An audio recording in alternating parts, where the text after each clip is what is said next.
Soal yang pertama, jelaskanlah 5 macam yang menjadi perbedaan mendasar antara hukum tajwid ikhfa hakiki, iqlab, dan ikhfa syafawi, serta beri 5 contoh dari masing-masing komponen dan lafazkan. Perbedaan pertama yaitu samarnya nun sukun atau tanwin dalam ikhfa hakiki benar-benar menyamarkan atau hampir menghilangkan bentuk nunnya dan hanya menyisakan sifat gunnahnya. Sedangkan samarnya mim sukun dalam ikhfa syafawi tidak sampai menyebabkan bentuk mim sukunnya hilang. Yang kedua, para ulama tajwid tidak berbeda pendapat mengenai hukum bacaan ikhfa hakiki. Sedangkan dalam hukum bacaan ikhfa syafawi, para ulama tajwid berbeda pendapat antara dibaca ikhfa dengan izhar. Yang ketiga, mim sukun dalam hukum bacaan ikhfa syafawi adalah mim sukun asli, sedangkan mim sukun dalam hukum bacaan iqlab adalah pembalikan atau pergantian dari nun sukun atau tanwin menjadi mim sukun. Yang keempat, para ulama tajwid sepakat dalam cara membaca hukum bacaan iqlab, sedangkan dalam hukum bacaan ikhfa syafawi, para ulama tajwid berbeda pendapat mengenai cara membacanya. Perbedaan kelima, iqlab adalah mengganti nun sukun atau tanwin menjadi mim sukun jika bertemu ba. Ikhfa hakiki adalah menyamarkan nun sukun atau tanwin jika bertemu huruf ikhfa, dan ikhfa syafawi adalah menyamarkan mim sukun jika bertemu ba. Contoh dari perbedaannya yaitu yang pertama, yakhruju minna bainil sulbil wattaraib. Contohnya, wa amma man bakhila wastaghna taramihim bijaratim min sijil lasta alaihim bimusaitir wa ma tafarraqal ladzina autul kitaba illa min ba'di ma ja'athumul bayyinah alladzina hum an salatihim sahun alam ya'lam bi anna allaha yara yakhruju minna bainil sulbi wattaraib min syarril waswasil ghannas inna rabbahum bihim yawma idzin laghabir.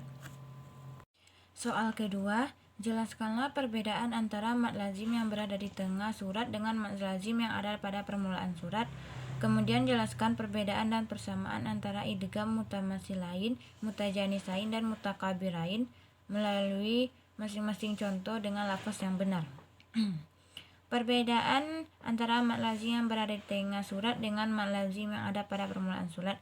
Yang pertama yaitu hukum bacaan mad lazim muwaqqaf harfi apabila terdapat hukum hijaiyah di awal surat yang terdiri dari satu huruf atau lebih. Mad lazim mutsaqal kilmi terjadi jika ada mad tabi'i bertemu dengan mad tasydid pada satu kata atau ayat. Yang kedua, panjang mad lazim muwaqqaf harfi yaitu satu alif atau dua harakat. Yang cara mad lazim adalah panjang mad lazim mutsaqal kilmi panjangnya selama 3 kalimat tabi'i atau sekitar 6 harakat. Yang ketiga, mad lazim muwaqqaf harfi lebih dikenal dengan nama muqatta'at yang artinya diperpendek atau disingkat. Contoh mad lazim muwaqqaf harfi yaitu tilka ayatul qur'ani kitabim mubin. Yang kedua, alif lam ra tilka ayatul kitabil hakim. Yang kedua, contoh mad lazim mutsaqal kilmi, qullahu adzina lakum am 'alallahi taftarun. Contoh yang kedua, Allahu khairun amma yusyrikun.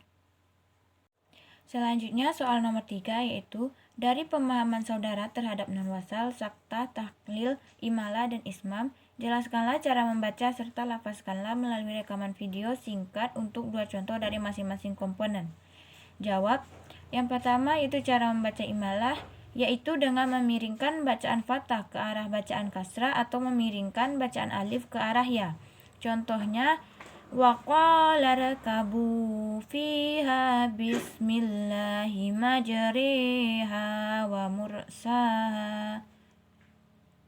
Yang kedua, cara membaca bacaan ismam adalah dengan cara mencampurkan bacaan dhamma dengan bacaan sukun disertai dengan gerakan mulut yang dimajukan atau memonyongkan seperti saat mengucapkan huruf U. Contohnya, qalu ya abana malaka la ta'manna ala yusufa wa inna lahu lanasihun. Selanjutnya, cara membaca taklil adalah dengan memindahkan harakat suatu huruf kepada huruf sebelumnya. Contohnya, yang pertama yaitu annahu la ilaha illa huwa wal malaikatu wa ulil ilmi qa'iman bil qisit. Yang kedua, bi'sal ismul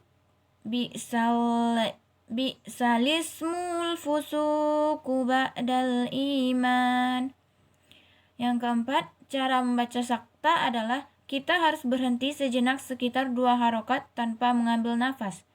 Contoh yang pertama, qalu ya wailana manna ba'athana min maraqadina haza ma wa'adar rahmanu wa sadaqal mursalun.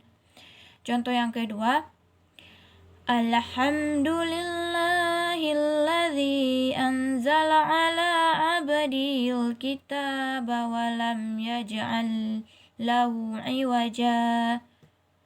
Yang kelima, cara membaca nun wasal adalah dengan menyambungkan antara lafal yang satu dengan lafal yang lainnya. Contoh yang pertama, kutiba alaikum idza hadara ahadakumul mautu in taraka khairal wasiyatu lil walidaini wal aqrabi nabil ma'rufi haqqa 'alal muttaqin. Contoh yang kedua, wa amma man amana wa amila shalihan falahu jazaanil husna wa sanaqulu lahu min amrina yusra.